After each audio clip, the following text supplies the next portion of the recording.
Hello, bienvenue dans une nouvelle semaine de vlog, j'espère que vous allez bien. On est lundi, je sais pas du tout, lundi 15, 14, 13, 12, j'en sais rien. J'espère que vous allez bien et que vous êtes prêts pour une nouvelle semaine de vlog avec moi.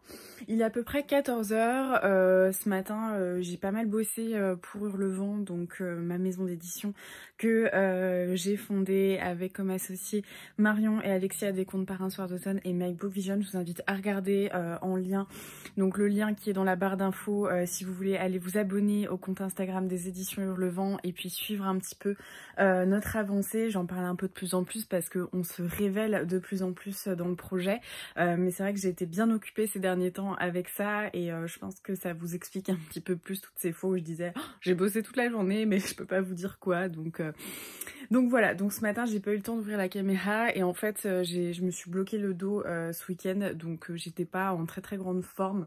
Le temps de me chauffer et tout, j'avais trop de lumière ici pour pouvoir tourner mon update lecture, donc je pense que je ferai ça demain matin. Mais bref, voilà, je voulais ouvrir le vlog. Présentement, je suis en train de travailler, je suis en pleine relecture de manuscrits pour la première publication d'Hurlevent. Je n'en dis pas plus.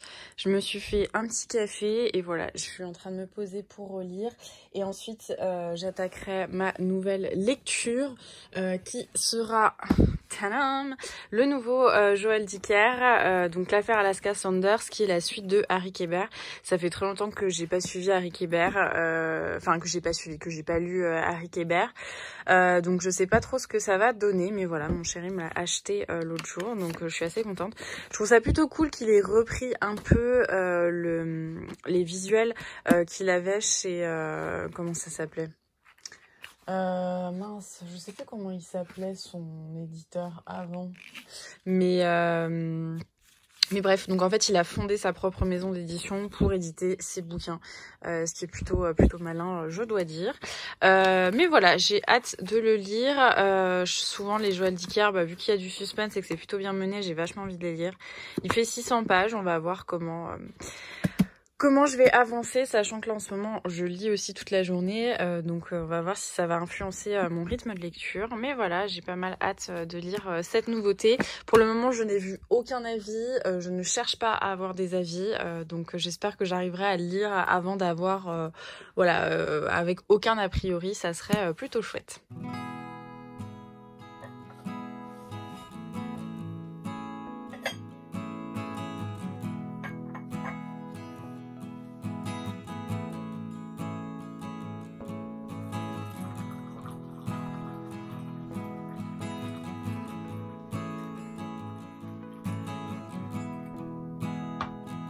C'est parti pour le meilleur moment de la journée, aka le tea time, et je vais commencer du coup le nouveau Joël Dicker.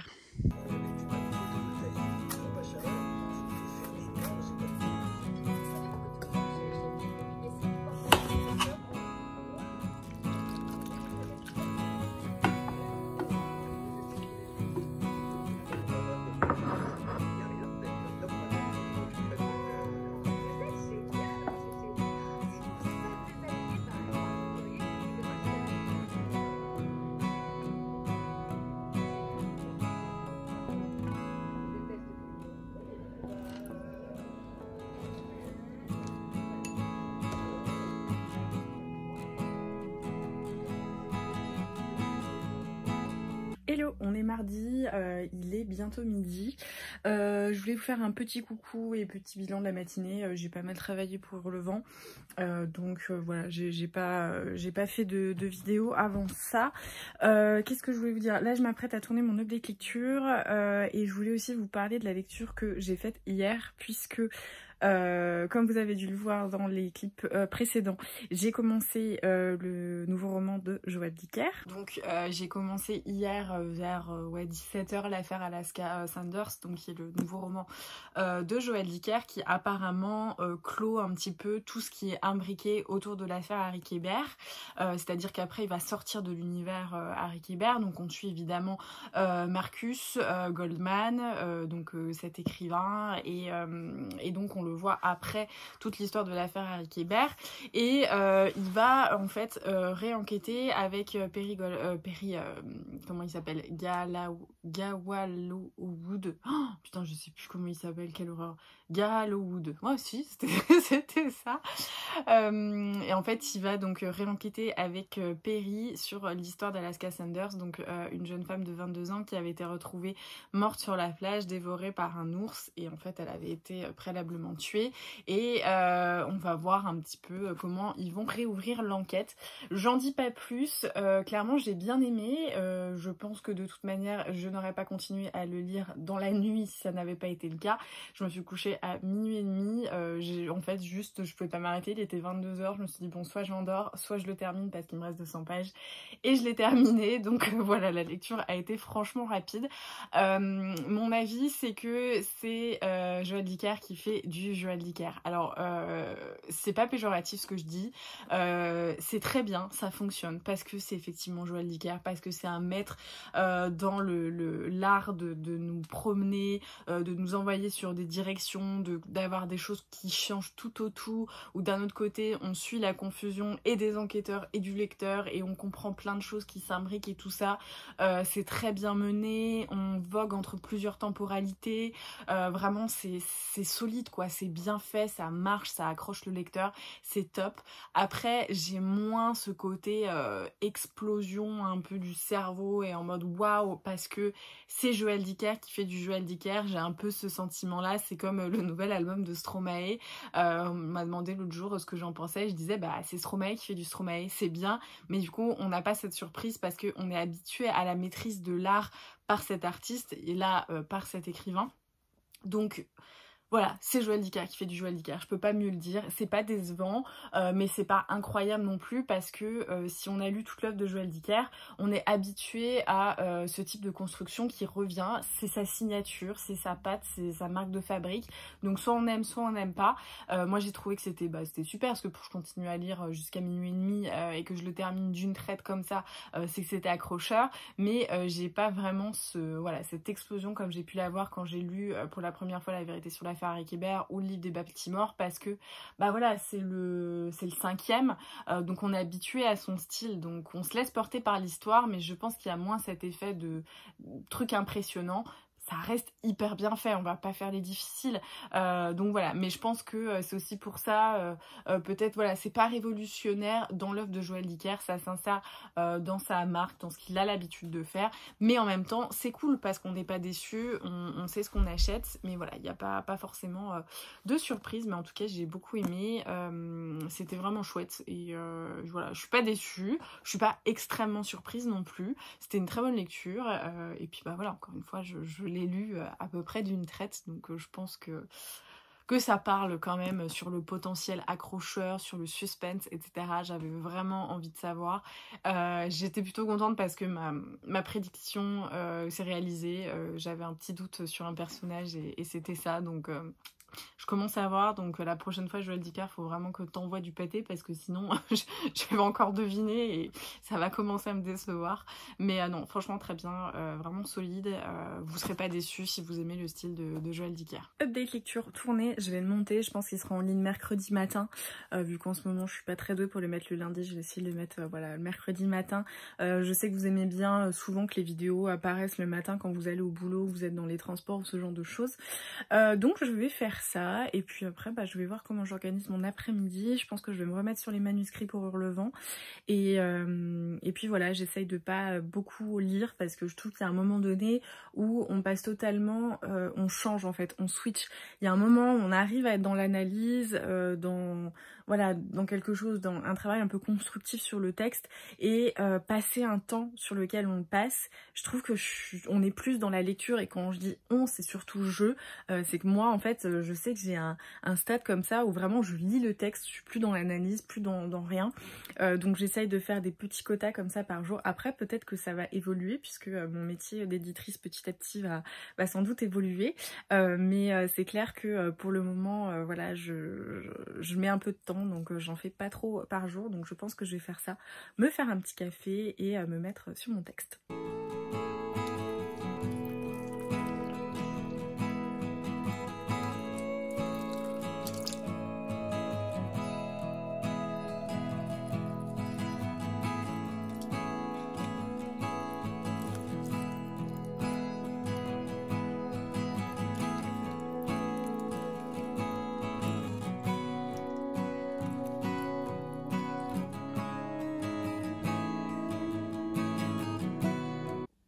Bon, pour ma prochaine lecture, j'hésite entre ces deux-là. En fait, j'ai vraiment envie de lire plein de choses en ce moment. Donc, je sais pas trop vers quoi me tourner. Celui-ci, je l'ai reçu la semaine dernière ou il y a 2 semaines, je sais plus.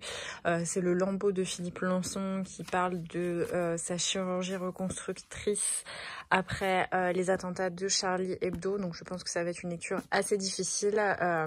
Mais en fait, dans le dernier Welbeck, ils en parlent énormément et du coup, ça me tentait de le lire, sachant que je l'avais un peu dans le viseur depuis un petit moment, en espérant le trouver un jour à Emmaüs, chose qui n'arrivait pas.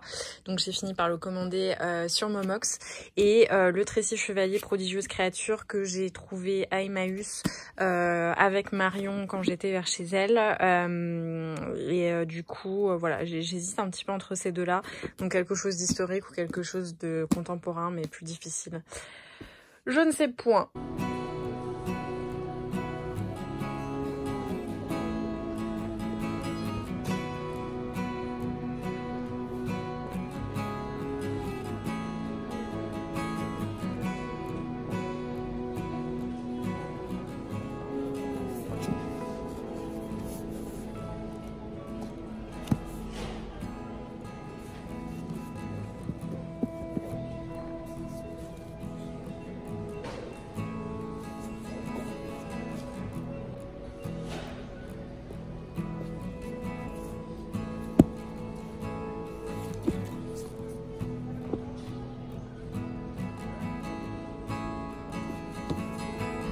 Il y a des puzzles trop beaux à Cultura. Regardez ça. Ça, c'est trop joli. Là, les petits trucs des Alpes, j'adore. C'est trop beau. Regarde comme il est beau le puzzle.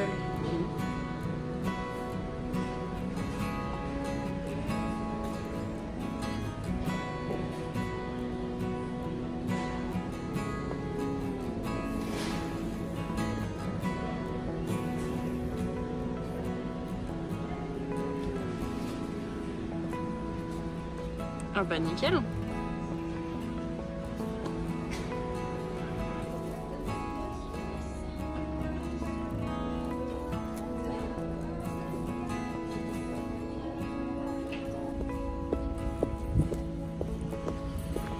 Hey, j'espère que vous allez bien. On est mercredi, je viens de rentrer, il est à peu près 14 h. Je vais aller me faire un petit café. J'avais des trucs à faire, rendez-vous à la banque pour le vent ce matin. Je suis allée manger avec mon chéri à midi. Et on a traîné un petit peu à Cultura, comme vous avez pu le voir dans les clips. Et j'ai trouvé un truc trop cool. Encore un truc pour se faire couillonner. Mais alors moi, je marche à fond. Donc le magazine Le Figaro, alors que je ne lis pas, hein, mais bref, ils se sont associés avec le prix Goncourt pour sortir le meilleur du prix Goncourt. Et donc là, le premier exemplaire, c'est Romain Gary, Les Racines du Ciel. Et donc il était au prix de... Je vais pas y arriver. Au prix de 3,90 en prix de lancement. Ensuite, ça passe à 12,90. Mais en fait, je le trouve trop beau. Franchement, j'adore la sobriété. Le devant, comme ça, est magnifique. Donc, 4 €. À l'intérieur, le papier, franchement, pourrait être plus fin. Alors, il pourrait être plus épais, mais je m'attendais à pire. Voilà. Donc, j'ai trouvé que le livre était assez joli. Voilà, le meilleur du prix Goncourt. Collection qui est développée par Le Figaro. Donc voilà, c'est plutôt... c'est pas dégueu à l'intérieur. Enfin voilà, c'est des éditions qui sont effectivement moins chères et bien retravaillées. Mais je regarderai ce qui sort parce que pour 12,90, je me dis, voilà, s'il y a une collection reliée et qui sont tous comme ça, avec cette sobriété que j'adore, moi je dis oui.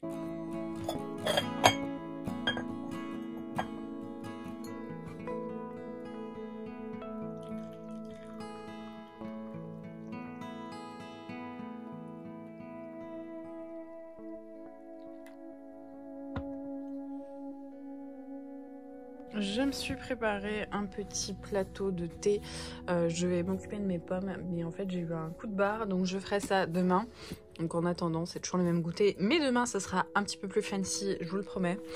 Je continue ma lecture de Prodigieuse créature de Tracy Chevalier. On suit en fait Margaret, Elisabeth et Louise qui sont 3 sœurs en fait dont le frère va se marier et du coup elles doivent partir, on va dire, de leur mince, de leur maison, parce que bah, le mari emménage avec, enfin le frère emménage avec sa femme, donc forcément les 3 vieilles filles font un petit peu tâche, donc elle part dans la banlieue, on va dire, dans le Sussex. En Angleterre, elle quitte Londres et donc on va suivre ses 3 sœurs, mais on suit surtout Elisabeth qui se passionne pour les fossiles et qui va rencontrer une jeune fille qui s'appelle Marie qui elle voilà a également un don pour le coup, enfin elle a une passion mais elle a surtout un don pour trouver des fossiles et on va bah, voir comment en fait cette toute jeune fille et Elisabeth vont tisser un lien comme ça un peu particulier. Je sais pas si on peut parler d'amitié au début parce que la jeune Marie elle est enfant, mais voilà, donc ça tourne autour des fossiles. Au-delà de ça, ça tourne aussi beaucoup autour bah, des mœurs du 19e, hein, parce qu'on a toutes ces questions en plus de ça autour du mariage. Qu'est-ce qu'on fait de ces femmes qui ne trouvent pas de mari? Elles doivent se trouver des passions et ce genre de choses. Donc c'est assez intéressant. Je suis pas à fond dedans. Après, peut-être que c'est le contre-coup aussi d'avoir lu 600 pages du Joël Dicker en une soirée. Ça m'a peut-être hier pas forcément donné envie de reprendre la lecture. Mais j'apprécie toujours autant la plume de Tracy Chevalier, en tout cas la traduction qui est également bien faite parce que c'est très fluide, c'est très littéraire. Donc on a vraiment, on est emporté par quelque chose de très narratif. Mais c'est pas, voilà, c'est pas extrêmement passionnant. J'avais pas de souci à le refermer, chose qui plutôt la première fois on va dire pour les 13 chevaliers parce que souvent c'est vraiment des livres que j'ai envie de lire pratiquement d'une traite. Donc on va voir comment ça évolue, on va continuer la petite lecture, c'est très sympa. Avant chaque chapitre comme ça on a des petits dessins avec des fossiles. Fossiles de poissons, ce genre de choses. Enfin voilà, c'est pas souvent que les éditions Quai Voltaire agrémentent l'intérieur de livres, donc je le souligne. Hello, j'espère que vous allez bien. On est jeudi, il est à peu près 14 h. Je travaille depuis ce matin, il y a beaucoup de choses à gérer en ce moment avec Hurlevent, enfin surtout des détails juridiques, fiscaux, enfin tout ce qui concerne la partie création de la société.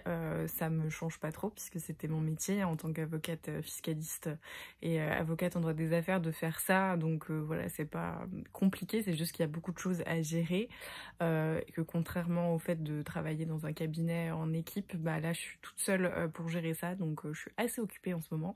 Mais c'est pas grave parce que c'est trop cool de travailler pour soi et surtout de travailler pour un projet comme ça qui nous tient à cœur. Mais du coup voilà, j'émerge un petit peu de mes journées en milieu ou début d'après-midi parce que le matin je suis assez focus. Donc voilà, je voulais vous parler de lecture. J'ai bientôt terminé Prodigieuse créature de Tracy Chevalier. Donc cette histoire de fossiles qui se passe au 19e siècle. On a quand même un petit truc un peu à la Jane Austen en vrai sur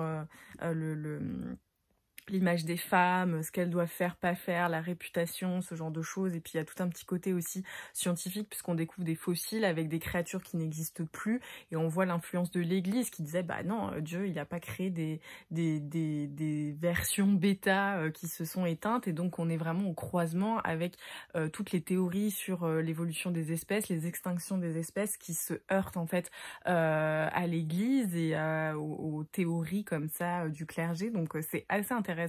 Donc vraiment hier j'ai eu un autre gain d'intérêt puisqu'en plus de ça il y a une complexité dans les relations et les comportements et les sentiments etc des gens. Donc c'était très intéressant. Je vous en reparlerai de toute manière en update lecture. Mais j'étais plutôt voilà, j'ai eu un regain d'intérêt pour ce livre. Je pense le terminer parce qu'il me reste genre 40 pages et ensuite je verrai ce que j'attaque ensuite. Là je vais aller m'occuper de mes pommes. J'ai plein de pommes dont la peau est flétrie que j'ai mis de côté. Je vais faire une petite tarte aux pommes je pense. Et puis bah voilà, je vous emmène avec moi. J'ai beaucoup de pommes, elles sont toutes flétries. En fait, ça faisait déjà un petit moment qu'elles étaient plus bonnes à manger. Je les avais mises de côté en bas dans mon cellier. Et donc, je vais m'en occuper. Donc, je pense que je vais faire une tarte 100% pommes avec une base un peu de compote de pommes et ensuite des petites lamelles de pommes. Donc là, je vais commencer à faire ma compote. Je sais pas trop comment je vais faire. Je pense que je vais faire un petit peu au pif. Je vais essayer quand même de vous donner des petites indications si jamais, donc de noter.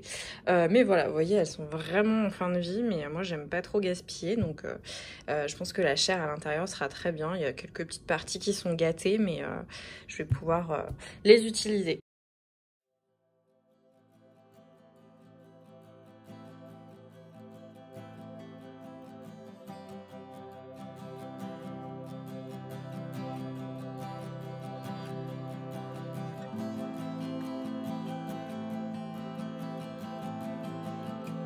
Pour ma compote, je vais couper les morceaux de pommes comme ça, assez grossièrement. Et ensuite, je débarrasse dans une casserole. Je vais mettre un petit peu d'eau, un peu de vanille, je pense.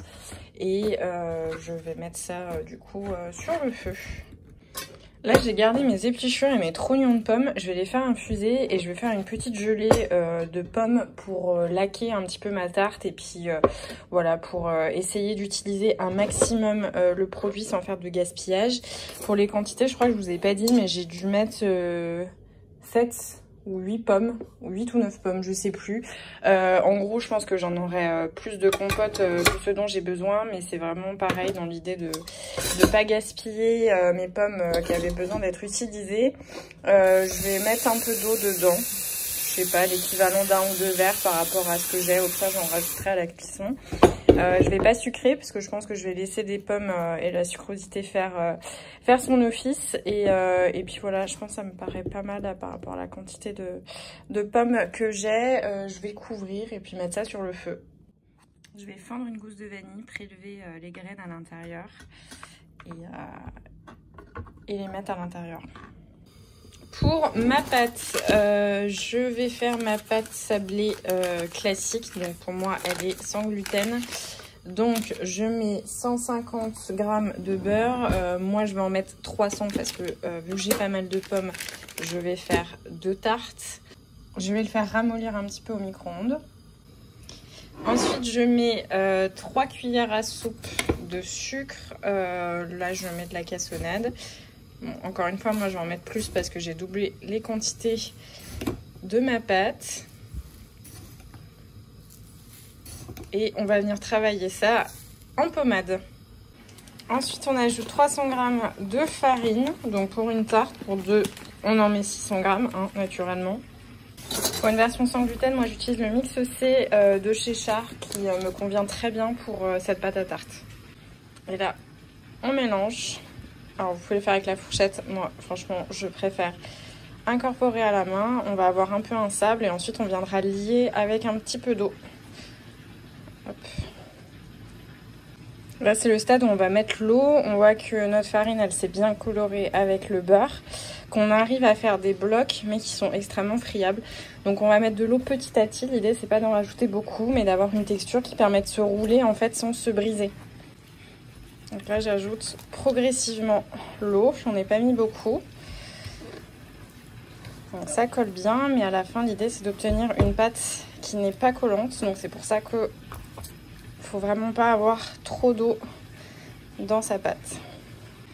Voilà, donc avec un peu d'huile de coude, j'obtiens cette pâte. Donc encore une fois, la texture, elle sera différente si vous la faites avec de la farine de blé classique. Mais pour du sans gluten, on obtient ça. Il faut vraiment faire attention à ne pas rajouter trop d'eau. Donc la pâte, elle est liée. Vous pouvez bien former une boule.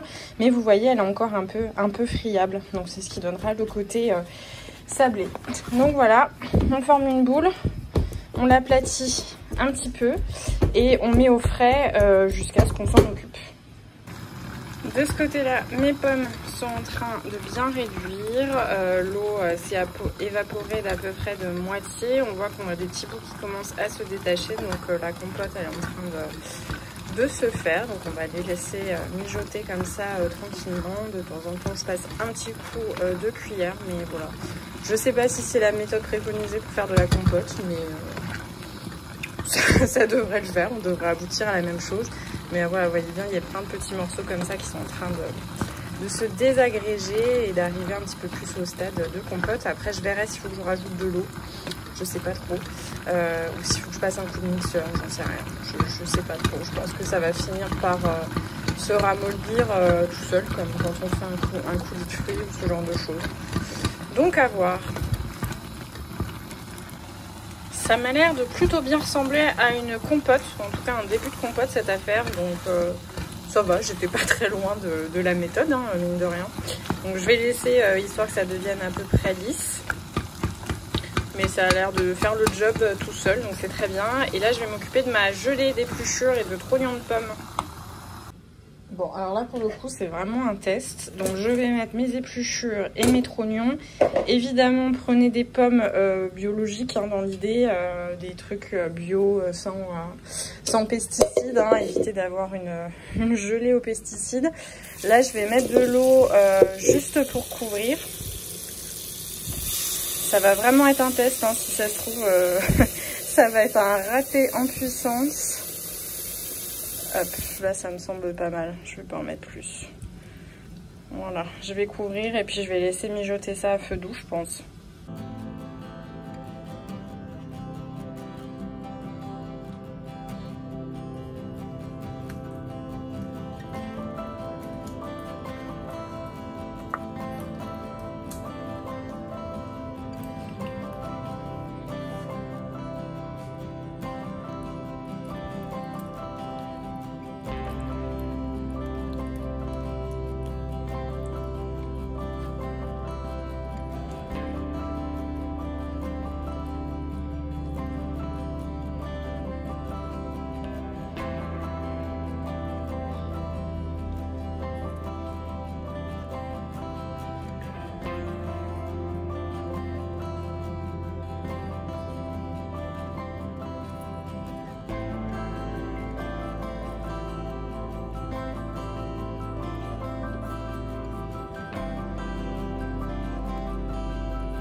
J'ai enfourné mes tartes et là je suis en train d'extraire tout le jus.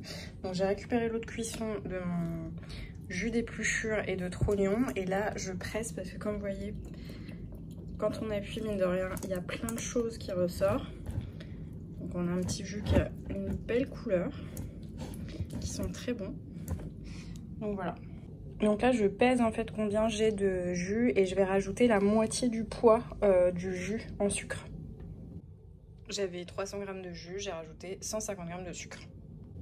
Je vais ajouter un demi jus de citron pour relever un petit peu et donner un peu d'acidité.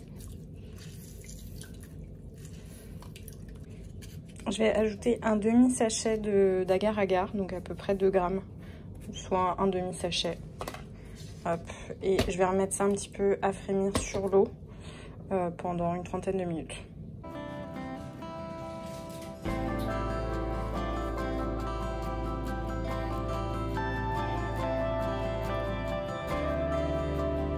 Hello, j'espère que vous allez bien. On est vendredi matin. Je suis en train de bosser. Je suis dans le bureau parce que mon chéri est en télétravail aujourd'hui. Donc il est dans la chambre. Bon, je vais rester dans la chambre, mais là vu que j'avais aussi des appels à faire et ce genre de trucs, je me suis mise dans le bureau. Qu'est-ce que je voulais vous raconter? Bah voilà, juste ouvrir la journée. Je pense que je vais vous retrouver tout à l'heure pour choisir une nouvelle lecture parce que j'ai terminé hier Prodigieuse créature et j'ai pas repris de lecture depuis. Là je suis en train de bosser pour Hurlevent comme d'habitude et qu'est-ce que je voulais vous dire? J'avais un truc à vous dire avant de prendre la caméra. Je ne sais plus, à vrai dire je ne sais plus. Week-end plutôt tranquille, on n'a pas grand chose de prévu. On va se reposer et puis voilà, moi j'avais envie de faire un petit dîner, de cuisiner. Je sais pas encore, voilà, je sais pas encore quoi faire, je n'ai pas été hyper inspirée jusqu'à maintenant. Je vais voir comme ça si j'ai de l'inspiration, j'irai en course et puis voilà pour les petites infos du jour, du matin, pas grand chose à raconter parce que je suis en train de bosser.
on est dimanche, il est 14h, on sort de table. Ce matin, je me suis réveillée à 5h45 parce que je devais aller faire les brocantes avec mon grand-père. Mon grand-père se lève très très tôt. Et en fait, je me lève à 5h45, j'entends qu'il pleut, je regarde la météo, ils annoncent de la pluie pour toute la journée. Donc mon grand-père me dit bon bah visiblement c'est foutu. Il me dit je vais quand même aller faire un tour mais rendors-toi. Je me rendors, je me lève à 10h pour voir un soleil magnifique. Il fait une journée vraiment splendide, grand soleil, il fait chaud. Donc du coup avec mon chéri on a pris notre petit déj et puis on est allé faire un tour à la brocante. J'ai trouvé 2-3 petites choses, je vous montrerai ça après. Et puis voilà, je suis rentrée, je me suis mise en cuisine. Là, qu'est-ce que j'allais faire? J'ai essayé de monter des petites vidéos pour faire des réels ou des reels, je sais pas du tout comment on dit, moi je suis dépassée par ce truc. Pour faire des réels Instagram sur mon autre compte, donc mon compte principal qui est un peu lifestyle où voilà, je poste un peu tout et n'importe quoi. Vous avez le lien d'ailleurs dans la barre d'infos. Je voulais faire des petits réels de cuisine parce que je cuisine souvent et enfin je cuisine souvent comme tout le monde. Mais souvent je poste en story et on me demande des recettes et je pense jamais à le faire. Donc là j'essaye en ce moment de m'habituer à filmer et au moins voilà, ça peut donner une indication des quantités, ce genre de choses. Donc voilà, j'ai fait ça. Donc là je vais essayer de monter, voir si ça le fait en vidéo ou pas. Enfin, je vois pour faire une voix off également. Et puis voilà, après je pense que je vais me sortir un petit bouquin, une lecture rapide. Cet après-midi on va se faire un hit avec mon chéri, une séance de crossfit, je sais pas encore, vu qu'il fait beau on va se mettre dehors. Et puis bah voilà, la journée a bien été sera bien remplie, comme hier d'ailleurs. C'est pour ça que je vous ai pas du tout fait de coucou, parce que hier le matin on est allé faire un stage de pilotage, donc avec un circuit de pilotage. Et quand on est rentré, on est allé ensuite au badminton et on a eu à peine le temps de se poser que c'était déjà le soir. Donc voilà, je vous ai pas non plus fait de coucou et j'ai pas ouvert de bouquin depuis. Donc voilà pour les petites news du week-end. Je suis épuisée, on a fait un hit, ensuite je suis allée me doucher, j'ai fait mon vernis, j'ai fait un masque, un patati patata. Mais ça m'a vidé le hit crossfit pendant 1 heure, c'était hyper intense. Du coup je suis très fatiguée, j'ai pas repris de lecture, je sais pas si je vais reprendre une lecture ce soir, je sais pas trop. De toute manière je vais vous tenir au courant évidemment. Hey, on est lundi matin, j'ai oublié de vous faire un petit update hier. En gros j'ai pas repris de livre, on a regardé 2 épisodes de Superstore tranquillement avec mon chéri et on s'est endormi assez tôt parce qu'on était crevés après l'entraînement de crossfit qu'on a fait. Donc voilà, je vous ai pas refait de coucou, mais j'espère que vous avez passé un bon moment en ma compagnie, que vous étiez bien installés et que vous êtes prêts pour votre week-end. En tout cas, merci d'avoir regardé cette vidéo. Comme toujours, n'oubliez pas de me laisser un petit pouce, un commentaire et de partager si le cœur vous en dit, notamment en story sur Instagram où je repartage vos petits instants de visionnage. En attendant la prochaine vidéo, je vous embrasse, je vous souhaite de très bonnes lectures et je vous dis à très vite.